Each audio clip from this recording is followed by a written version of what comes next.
et salut à vous. C'est Biogénie, comme vous pouvez le voir, et on me retrouve dans un nouveau décor où je montre mon corps, entre guillemets, mais pas mon visage, attention. Alors, on se retrouve comme promis pour faire les items de CN Mes Champions, mes petits génies, on va bosser ça. On va faire du rang A principalement parce que j'avais essayé de faire rang A, rang B, mais c'est beaucoup trop long, beaucoup trop barbant. Vous verrez ça dans vos petits collèges, dans votre petite BU, ok? Donc on commence tout de suite avec quoi? Je sens que je vais le bouffer à la fin parce que je m'étouffe, ok? Mais le style avant tout. Alors, on commence avec quoi? On commence avec un item de scène qui est un item de pneumologie, la BPCO, ok? Donc, la BPCO, ok. Donc, parlons de notre bronchopneumopathie chronique obstructive et on va faire que du rang A, je me répète. Donc déjà, la définition, c'est quoi? C'est une maladie respiratoire qui est chronique, très important, ce c'est chronique, ok? Elle est fréquente, elle peut être prévenue et traitée. Et ça, c'est super important. C'est quand même un luxe pour une pathologie chronique de pouvoir être prévenue, donc anticipée finalement, et traitée. Elle est définie par deux choses. Et attention, ça sera l'un et l'autre. Elle est définie par, tout d'abord, l'existence de symptômes respiratoires chroniques, donc des symptômes respiratoires chroniques,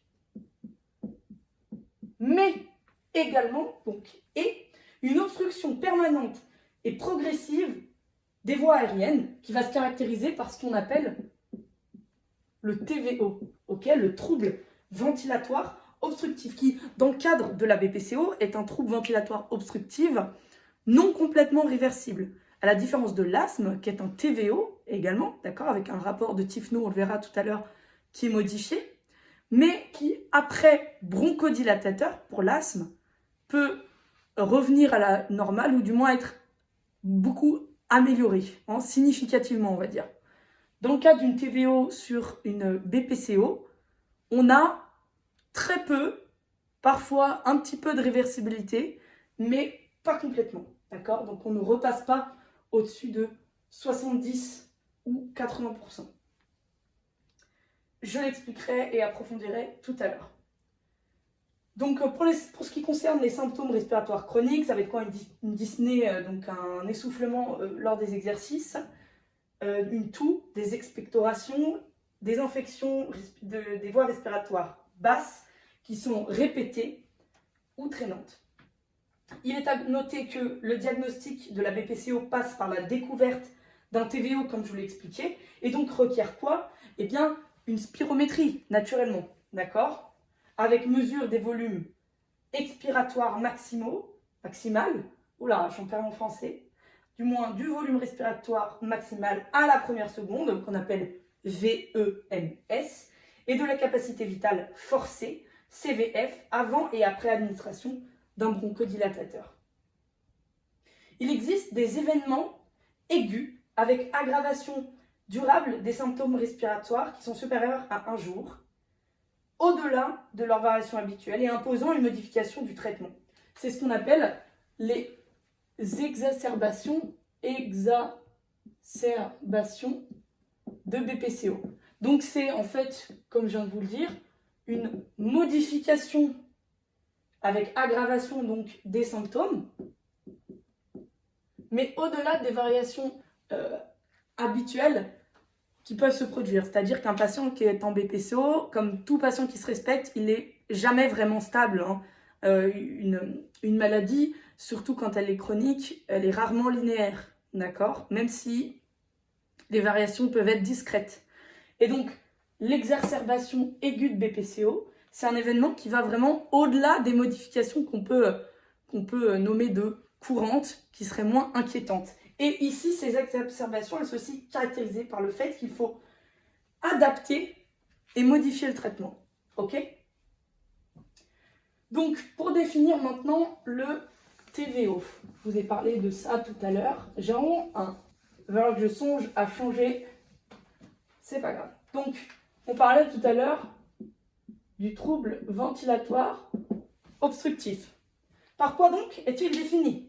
Il est défini par ce qu'on appelle le rapport de Tifno, qui est en fait quoi? Le VEMS, le volume d'expiration maximale en 1 seconde. Sur quoi? Et bien sûr, la capacité vitale forcée, c'est VF. Ça, c'est ce qu'on appelle le coefficient de Tifenot, EAU, me semble-t-il.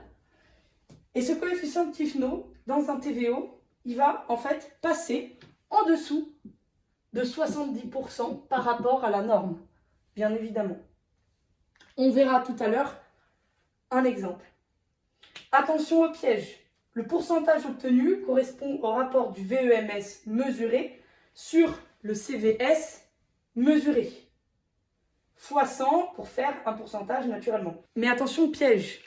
Le pourcentage ici calculé, c'est pas 70% par rapport à une théorique. Ce qui est un peu piégeux des fois, parce que moi, quand j'avais regardé mes premiers papiers, on voyait le coefficient et une autre case avec écrit norme. Donc je me disais, c'est 70% de la norme. En fait, non. D'accord? Le pourcentage ici, c'est en fait le VEMS pondéré par la valeur du CVF. C'est vraiment le pourcentage interne de ce que représente cette valeur par rapport à cette valeur. Si c'était par exemple 100% ou 1, parce que là on peut dire 70% ou 0,7, si c'était 100%, ça voudrait dire que le VEMS est égal au CVF. D'accord? Mais ce n'est pas un pourcentage de norme. Et ça, il faut faire attention. C'est un piège, par exemple, si vous définissez le coefficient de Tifenot en pourcentage de la norme, c'est faux. C'est le VMS pourcenté, si j'ai envie de dire, par rapport au CVF. À savoir que dans le cadre de la BPCO, le TVO est ce qu'on appelle persistant. C'est-à-dire que le rapport VEMS sur CVS reste inférieur strict à 0,7, même après l'administration de bronchodilatateurs. Donc, c'est indépendamment de la variation du VEMS. D'accord? C'est vraiment la réversibilité. Sa définition repose sur l'administration de bronchodilatateurs, ce qui va permettre justement au pneumologue de différencier sur sa spirométrie ou sa plétismographie un TVO qui nous conduit à diagnostiquer de l'asthme avec possibilité de justement ramener à la norme ce VEMF sur CVF, ou alors, après administration de bronchodilatateurs, une non-réversibilité ou incomplète, ce qui nous fera plus penser à une BPCO. D'accord? Donc, petit rappel sur la réversibilité du TVO, ça c'est important. Donc, réversible si, deux choses. Et là, encore une fois, c'est et.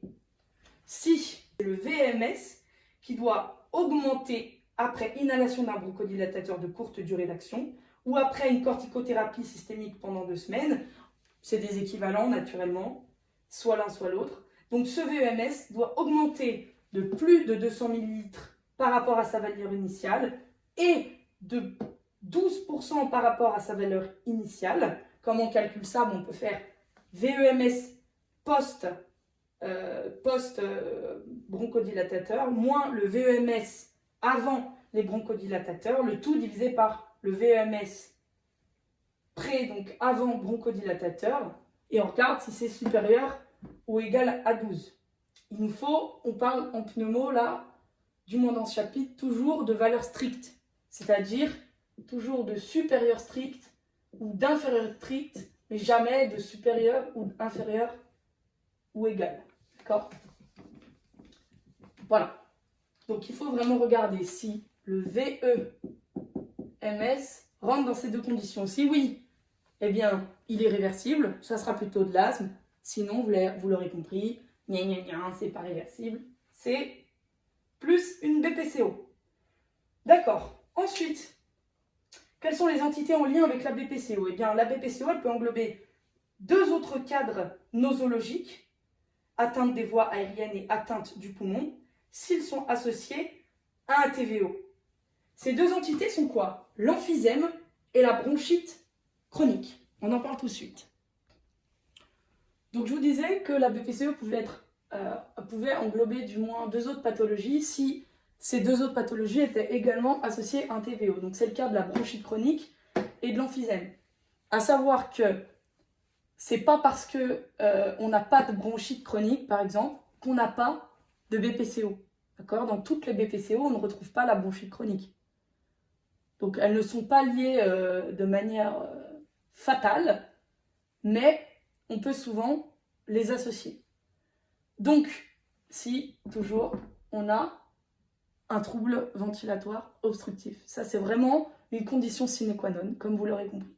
Donc la bronchite chronique, comment elle se définit? Avec ma petite écriture vraiment en pâte de mouche. Eh bien, elle se définit par une toux productive, donc vraiment là on parle d'expectoration, oui. D'accord? Donc il y a vraiment, c'est pas une toux sèche, quoi, c'est l'inverse de la toux sèche, une toux productive avec des glaires, si on peut le dire de manière un peu plus salace. Au moins 3 mois par an, et, important, et durant au moins 2 ans consécutifs. D'accord? Voilà. Donc au moins 3 mois par an, et durant au moins 2 années qui sont suivies. En ce qui concerne la définition de l'emphysème, c'est défini comme étant en fait un élargissement anormal des espaces aériens distaux, donc au-delà des bronchioles terminales, avec une destruction de la paroi alvéolaire sans fibrose associée. D'accord? À noter que l'élargissement des espaces aériens distaux est permanent. On retrouve toujours cette notion de chronicité. Continuons avec notre BPCO en revenant sur le parallèle un petit peu entre asthme et BPCO. Donc on a dit que ces deux-là partageaient une susceptibilité environnementale respiratoire fortement exagérée à différents niveaux. C'est plutôt vis-à-vis du tabac pour la BPCO, naturellement, bien que ça soit aussi possible d'être fumeur et d'avoir un asthme et inversement. D'accord? Mais c'est vrai que les patients qui développent la BPCO sont très souvent fumeurs. On a quand même des mécanismes différents qui mènent dans l'asthme à des épisodes d'inflammation et de bronchoconstriction, tandis que plutôt dans la BPCO, ça va être la destruction des échangeurs de gaz et une évolution donc vers l'insuffisance respiratoire chronique. Donc les deux maladies peuvent être associées, on peut avoir et l'asthme et la BPCO, ce qui est quand même vraiment pas de bol. Elles sont aussi associées dans le sens où on parle d'un trouble ventilatoire obstructif, ensuite à savoir s'il est réversible ou non. Mais c'est d'où là l'importance du contexte clinique dans le diagnostic de l'asthme ou de la BPCO pour pouvoir prescrire les bonnes spirométries, regarder les bonnes valeurs et ensuite petit à petit préciser de quelle pathologie il s'agit puisque les deux sont parallèles. Voilà. Ici je vous mets un tableau des profils un peu type, un peu caricaturé grosso modo d'un patient asthmatique et d'un patient BPCO. Donc vous avez les petites définitions, le terrain, l'histoire naturelle, la clinique, l'imagerie et l'EFR. Donc l'EFR, qu'est-ce que ça veut dire? Je vous mets la définition juste là. Donc si par exemple on reprend les définitions, la BPCO c'est plutôt une obstruction bronchique non complètement réversible, on l'a dit 30 000 fois, tandis que l'asthme c'est une obstruction bronchique totalement ou presque totalement réversible. Ça concerne plutôt un adulte jeune sans complications particulières, hein. Tandis qu'un patient BPCO, c'est plutôt un patient qui est fumeur et qui a un âge supérieur à 40 ans. La clinique, on va avoir plutôt une dyspnée d'effort puis de repos avec plus ou moins une bronchite chronique existante. Pour rappel, bronchite chronique, il faut que ça soit au moins 3 mois par an pendant au moins 2 années consécutives. Tandis que pour l'asthme, la clinique en forme typique, c'est des symptômes qui varient, qui peuvent se réverser et avec des périodes asymptomatiques fréquentes. Hein. L'asthmatique n'est pas toujours en crise. Voilà. Donc, dans les recommandations internationales, on a une classification avec 1, 2, 3, 4 qui porte plutôt sur la sévérité fonctionnelle respiratoire en utilisant le VEMS après les bronchodilatateurs. Et l'autre, c'est ABCD, hein, le même nombre de grades, avec qui est plutôt porté sur la sévérité clinique jugée par la dyspnée d'effort et la fréquence des exacerbations. Donc il y en a un, c'est plutôt quelque chose, les grades 1, 2, 3, 4 sur le VMS, donc plutôt une sévérité fonctionnelle mesurée, alors que ABCD, c'est vraiment clinique. Voilà. Donc là, dans ce petit tableau-là, on est sur la sévérité de l'obstruction bronchique, mesurée après administration d'un bronchodilatateur. On est donc sur du fonctionnel, on utilise le VEMS. Ok. On a dit qu'il y a 4 stades. Ok.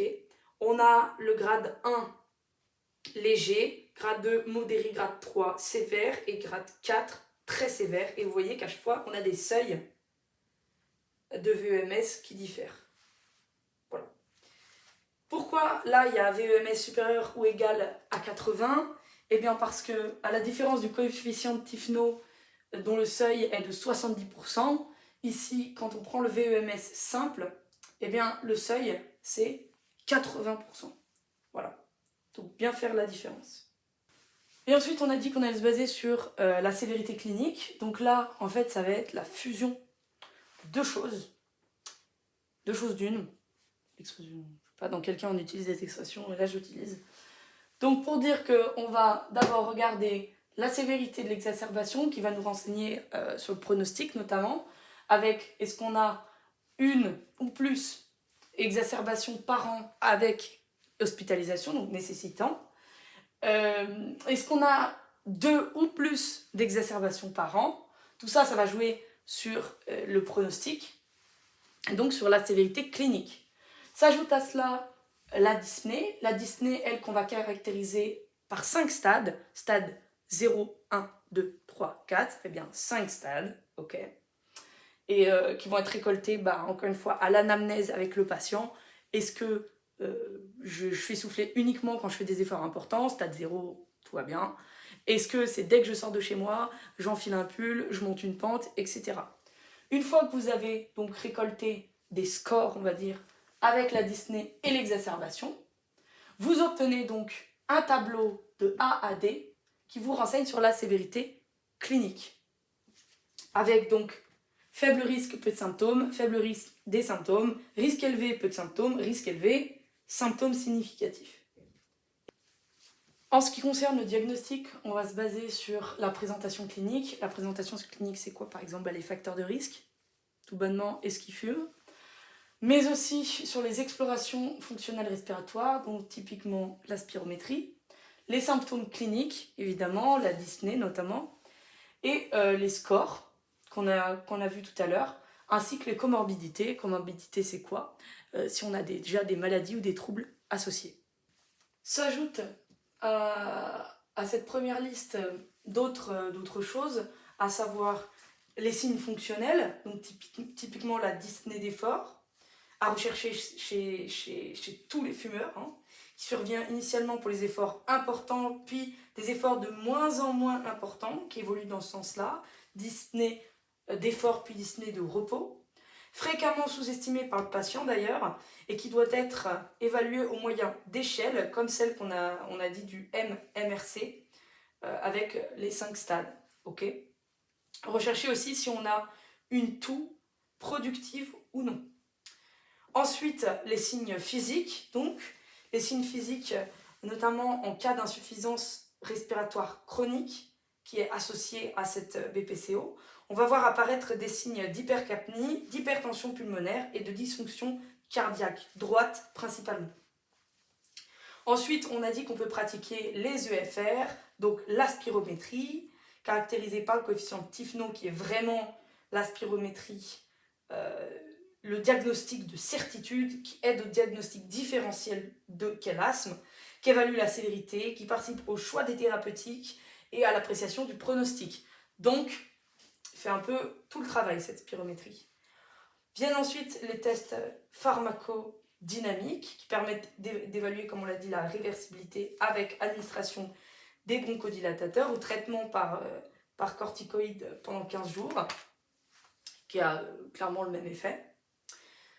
Ensuite, on peut utiliser la technique du transfert du monoxyde de carbone comme vu précédemment. Les épreuves d'exercice, alors il en existe 2 types, la maximale et la sous-maximale. La maximale, elle inclut une mesure de la VO2 max, donc une mesure de la consommation de dioxygène à l'effort. Et la sous-maximale, c'est un test de marche de 6 minutes, qu'on appelle TM6, test de marche de 6 minutes, utilisé notamment dans le suivi de cette BPCO et dans bien d'autres pathologies respiratoires. On peut aussi se baser sur les imageries, la biologie, les radiographies, la tomodensitométrie, la TDM, voilà. Là, donc, la tomodensitométrie, c'est pas systématique dans le bilan de la BPCO. C'est loin d'égaler, par exemple, la spirométrie ou même bien la mesure de la DLCO. Mais elle peut être indiquée lors du bilan initial des formes sévères, notamment. Pour rechercher quoi? Des bronchiectasies, le dépistage d'un cancer sous-jacent bronchopulmonaire, d'ailleurs d'un emphysème. Ensuite, on peut également regarder l'évaluation cardiaque, recommandée si on a des signes évocateurs d'une affection cardiaque ou d'une comorbidité sous-jacente cardiovasculaire, comme une insuffisance typiquement. On fait un électrocardiogramme, on regarde les signes droits, comme on l'a dit tout à l'heure, principalement. On peut faire une petite échographie, par exemple, surtout chez les sujets qui sont hypoxémiques ou très dyspnéiques, qui peut donc aggraver les situations de dyspnée, avec des signes évoquant une hypertension pulmonaire ou une insuffisance ventriculaire gauche associée. Le NFS, donc la numérotation de formule sanguine, pour rechercher quoi? Une polyglobulie réactionnelle à l'hypoxémie, d'accord? Donc le corps y réagit, il voit qu'il y a moins de dioxygène qui circule, il se dit tiens, peut-être que je fais mal mon boulot d'hématopoïèse, je vais produire plus de globine pour compenser cette hypoxémie. Peut-être que ça va faire une espèce de balance. En fait, j'en perds mon stylo, mais non. Donc en fait, dans le NFS, on va trouver un dioxygène qui est effondré et une production de globine qui est très augmentée. On a dit qu'on ne regardait pas les items de rang B, mais ça c'est du rang A. On recherche aussi quoi dans la NFS? On recherche une potentielle anémie, qui est une comorbidité fréquente des patients BPCO, qui est susceptible d'aggraver donc la dyspnée. Manque de fer, donc manque de bol, parce que quoi? Le fer, c'est lui qui fixe le dioxygène, ça nous aggrave notre dyspnée. Faire aussi le bilan des comorbidités, donc les affections coexistantes, qui sont fréquemment liées avec la BPCO, sans se dire que forcément il y a un lien, mais si elles sont là, voilà. Donc la dénutrition ou à la rigueur, l'opposé, on peut avoir une obésité. Alors attention, c'est pas parce que quelqu'un est gros qu'il n'est pas dénutri, au sens, on va dire,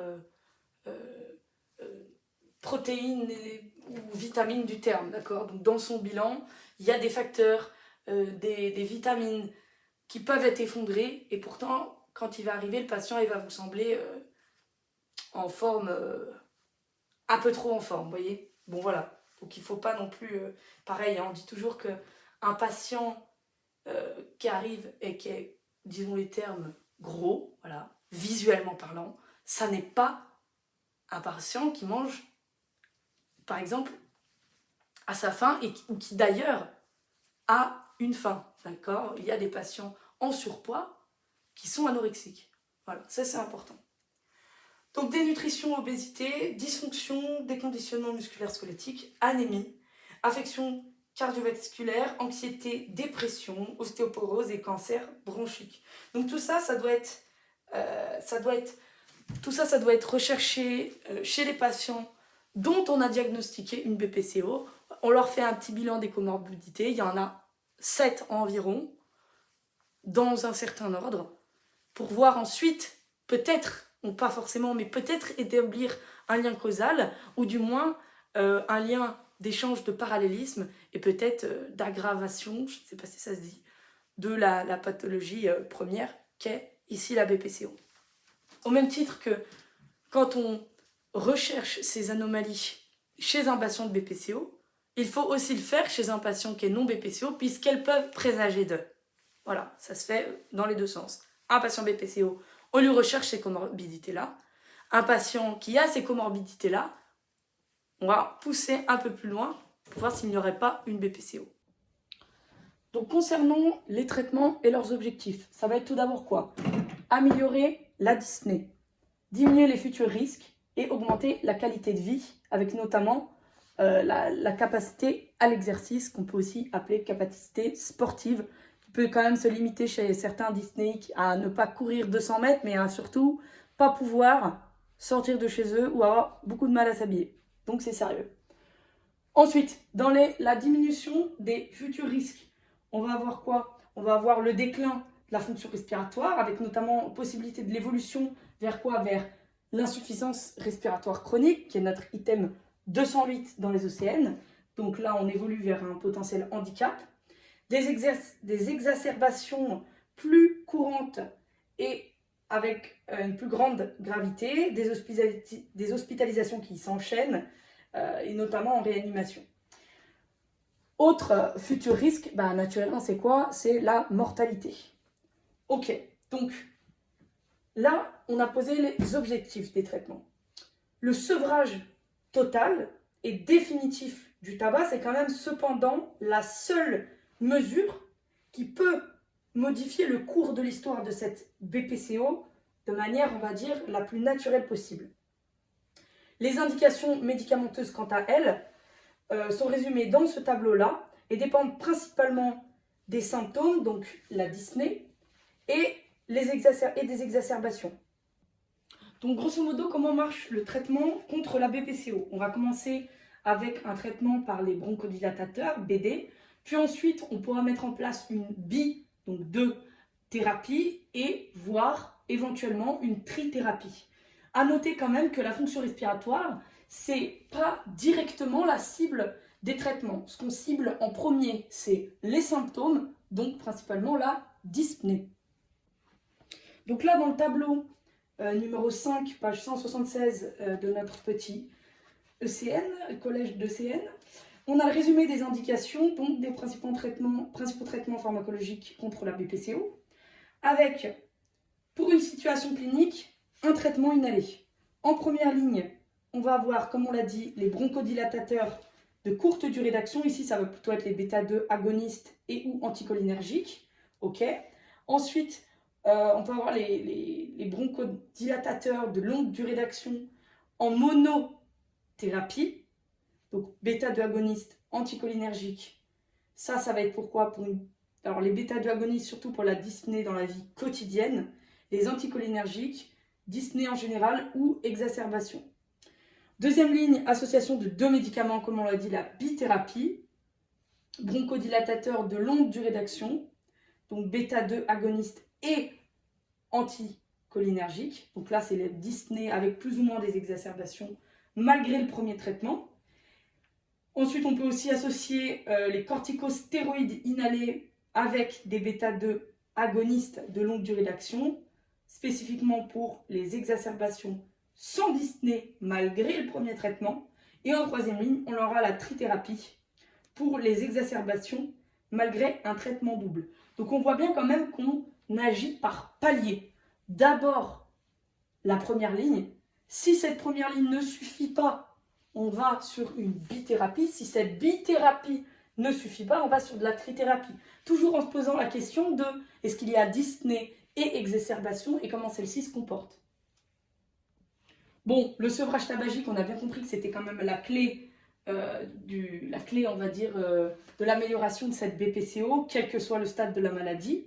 Et maintenant, on va se concentrer sur les 2 classes de bronchodilatateurs, les 2 familles que l'on peut utiliser. On a donc les anticholinergiques et les bêta-2 agonistes.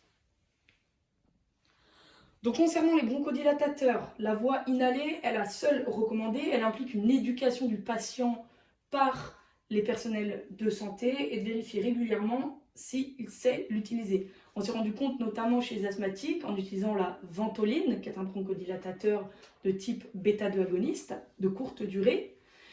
On s'est rendu compte que des fois, il n'arrivait pas bien à appuyer et ensuite inhaler le produit. Même si ça peut paraître simple, en fait, c'est assez compliqué pour que ce soit efficace. Et donc, ils n'étaient pas au maximum, justement, de l'efficacité du produit, ce qui rendait la prise du traitement compliquée. Donc, les traitements de courte durée d'action, comme on l'a dit, les bêta-2 agonistes, seuls ou en combinaison avec les anticholinergiques, c'est des traitements qu'on appelle à la demande. C'est-à-dire qu'en cas de dyspnée et lors des exacerbations, le patient peut le prendre quand il le souhaite pour diminuer l'impact de ses soucis, on va dire. Et ensuite, leur efficacité, elle est évaluée avec le patient et les personnels de santé pour voir leur efficacité au cours du suivi. Ici, voici un petit, ce qu'on pourrait appeler un arbre décisionnel pour l'indication des différents traitements médicamenteux et un tableau concernant les mesures d'accompagnement de la prise en charge pharmacologique de la BPCO que je vous laisserai tranquillement regarder parce que ça ne sert à rien de lire bêtement ces deux tableaux qui sont assez intuitifs. Contrairement à l'asthme, la corticothérapie orale ou les corticostéroïdes inhalés en monothérapie ne sont pas indiqués dans le traitement de fond de la BPCO. D'accord ? Tout à l'heure, on a parlé de la corticothérapie inhalée, mais c'était associé aux bêta-2 agonistes de longue durée d'action, donc les BLDA, qui peuvent réduire les symptômes, le nombre d'exacerbations notamment, et améliorer la qualité de vie des malades ayant un VEMS inférieur, donc un VEMS post-bronchodilatateur, c'est important, excusez-moi, post-bronchodilatateur, très important, inférieur à 70% de la valeur prédite, qui reste exacerbateur fréquent avec plus ou égal à 2 exacerbations par an, malgré un traitement par bronchodilatateur de longue durée d'action régulier, sans dyspnée marquée, ça veut dire sur une échelle MMRC inférieure à 2. Pour les vaccins, il est conseillé de faire la vaccination contre la grippe une fois par an en saison, donc plutôt vers la période hivernale, et la vaccination anti-pneumococcique également. Donc la primo-vaccination anti-pneumococcique, elle est basée sur quoi ? Sur le vaccin conjugué suivi au moins 8 semaines plus tard du vaccin polysaccharidique. Donc d'abord le conjugué, puis le polysaccharidique. Puis un rappel du vaccin polysaccharidique prévu 5 années plus tard. Il est également nécessaire de tracer les prises vaccinales. Pourquoi ? Eh bien, du fait du risque des effets secondaires par la suite de la réadministration précoce du vaccin polysaccharidique. Donc, comme dans toutes les maladies chroniques, il est recommandé une pratique d'activité physique régulière, même sans... Il ne faut pas attendre d'être malade pour faire ça, d'accord ? Donc, c'est pour vraiment entretenir les muscles et une certaine endurance. Donc, des marches de 30 minutes chaque jour ou plus de 2 heures par semaine, ça peut nettement améliorer la morbimortalité des patients atteints de BPCO. Et la vôtre aussi, mesdames et messieurs. Donc la réadaptation respiratoire, c'est vraiment le maître mot de cette réadaptation. C'est quoi ? C'est une approche globale et multidisciplinaire avec tous les corps de santé, des patients chroniques, dont ici on parle les patients de BPCO. Donc leur réapprendre à respirer, les aider à arrêter le tabac, faire de la kinésithérapie, de drainage bronchique, se réentraîner à la marche, à l'exercice, bien prendre les soins en compte, qu'il y ait vraiment une considération des soins par le patient, d'accord ?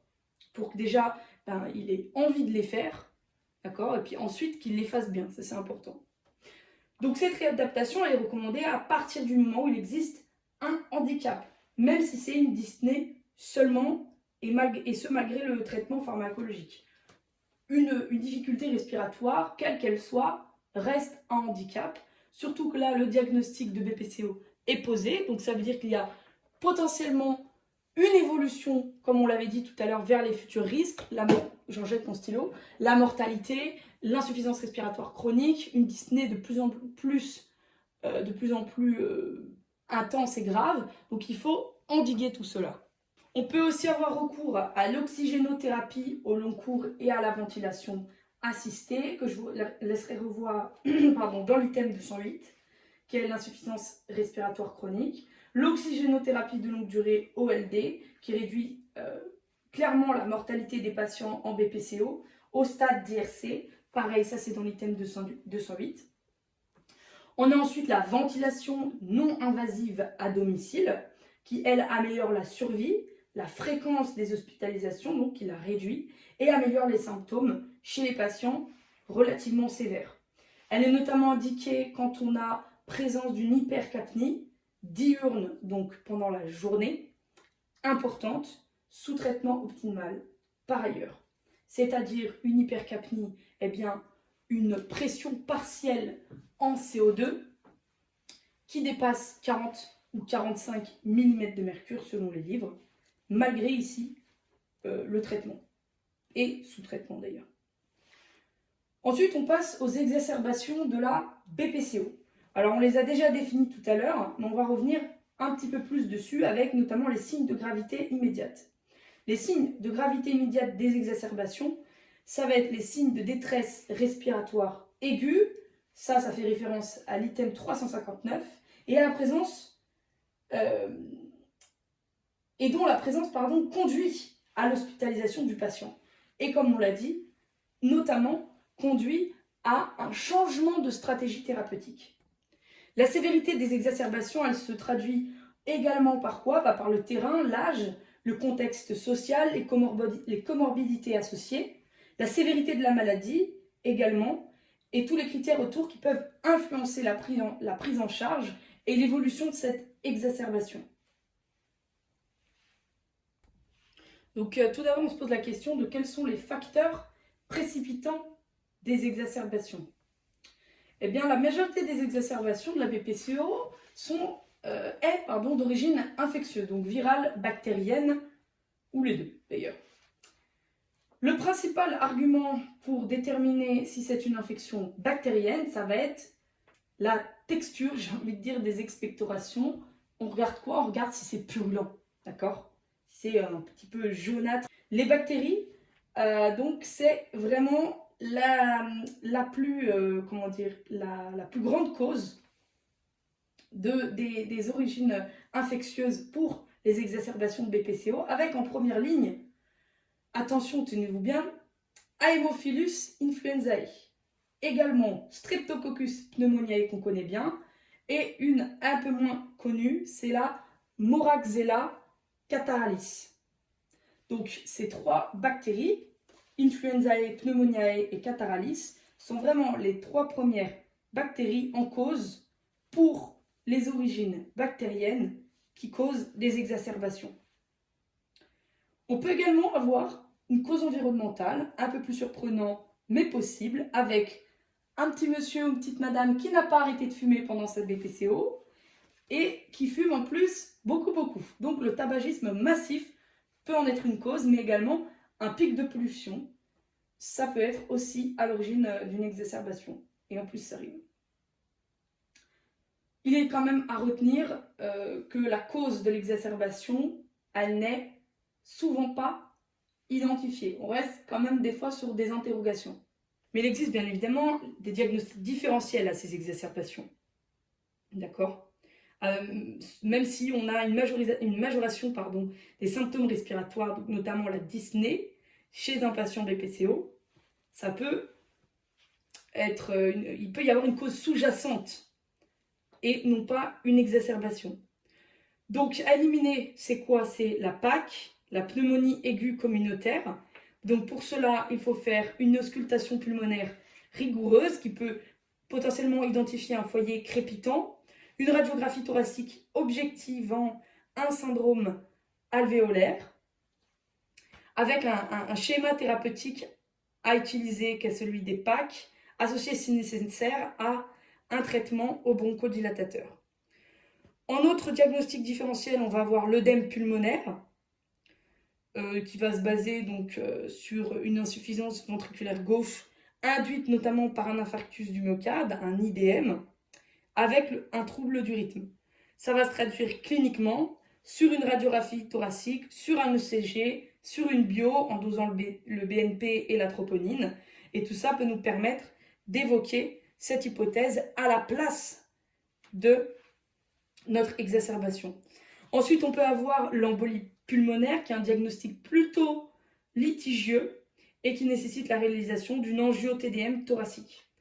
On continue avec le pneumothorax, la chirurgie thoracique ou abdominale, le traumatisme thoracique, fracture des côtes, la fracture et le tassement vertébral, mais aussi la prise de traitement contre-indiqué ou mal encadré comme les sédatifs, les opiacés ou l'oxygène à haut débit, OHD. Donc, d'où le fait de toujours bien demander au patient, à chaque fois qu'on le voit, qu'est-ce qu'il a fait, où il est allé, qu'est-ce qu'il a mangé, qu'est-ce qu'il a bu, comment il dort, tout ça, tout ça. Pour leur traitement, eh bien, plus on traite, mieux on le diagnostique déjà, et mieux on le traite précocement, comme tout, j'ai envie de dire, mais surtout pour les exacerbations, ça réduit la mortalité. Donc, précocité de diagnostic et précocité de traitement. Au niveau des bronchodilatateurs, c'est vraiment le traitement qui est essentiel et comme je me le répète, principalement administré par inhalation. Et en hospitalisation, c'est principalement par la voie de nébulisation. Pour ce qui est des antibiotiques, les antibiotiques qui vont être indiqués si on a une expectoration qui est purulente. Alors, dans le collège, ils disent franchement purulente. Donc, c'est vraiment, il ne faut pas avoir de doute. Si la BPCO sous-jacente est très sévère, donc avec un VEMS inférieur à 0,3 ou 30% de la théorique, ou s'il existe des signes cliniques de gravité. Donc, il ne faut pas attendre d'avoir les trois possibilités, donc des expectorations franchement purulentes, une BPCO sévère et des signes cliniques de gravité. Il suffit d'une des trois possibilités pour administrer des antibiotiques. Les molécules utilisées en première intention, ça va être l'amoxicilline, plus ou moins l'acide clavulanique, ce qui nous forme le fameux augmentin, la pristinamycine et les macrolides. Je vous mets ensuite un magnifique tableau de l'antibiothérapie des exacerbations pour la BPCO. Le traitement réévalué à J2 ou J3 est prescrit pour une durée de 5 à 7 jours. Les autres familles d'antibiotiques, elles ne sont pas recommandées. On peut faire une petite exception pour les quinolones actives sur le pneumocoque, qu'on appelle le lévofloxacine. Ne vous moquez pas quand je prononce un nom d'antibiotique, c'est la dyslexie, c'est pas ma faute, d'accord? Donc le lévofloxacine, qui est un quinolone actif sur le pneumocoque, et les céphalosporines de 3e génération, injectables, qui peuvent être réservées à des cas particuliers, notamment en cas d'échec des antibiothérapies précédentes. À savoir que l'oxygénothérapie, si on a recours à celle-ci, ou la modification de son débit chez un patient déjà sous OLD, c'est un motif d'hospitalisation. Ça veut dire qu'il y a anguille sous la roche. Le débit de l'oxygène est titré afin d'obtenir une saturation pulsée en oxygène, une SPO2 naturellement. On ne dit pas oxygène, si on est quelqu'un de bien, on dit dioxygène.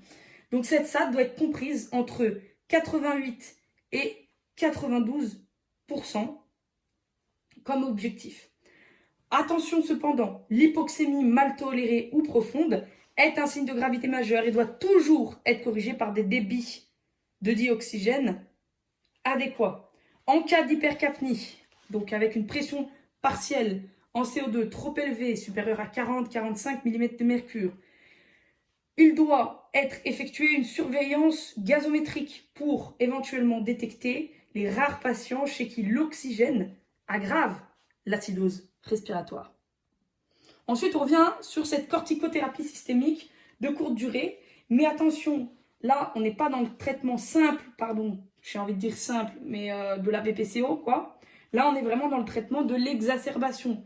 N'oubliez pas ce qu'on a dit tout à l'heure, et j'ai bientôt plus de batterie, mais on a dit tout à l'heure que la corticothérapie en monothérapie ne s'utilisait pas en traitement de fond pour la BPCO, ok? N'oubliez pas.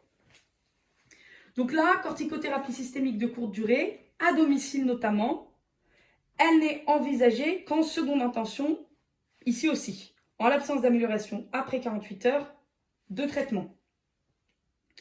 Petit tableau des traitements des exacerbations de PPCO qui nous fait plaisir. Et on termine sur la ventilation mécanique qui est indiquée en cas d'acidose respiratoire, donc avec un pH inférieur à 35 sans unité naturellement.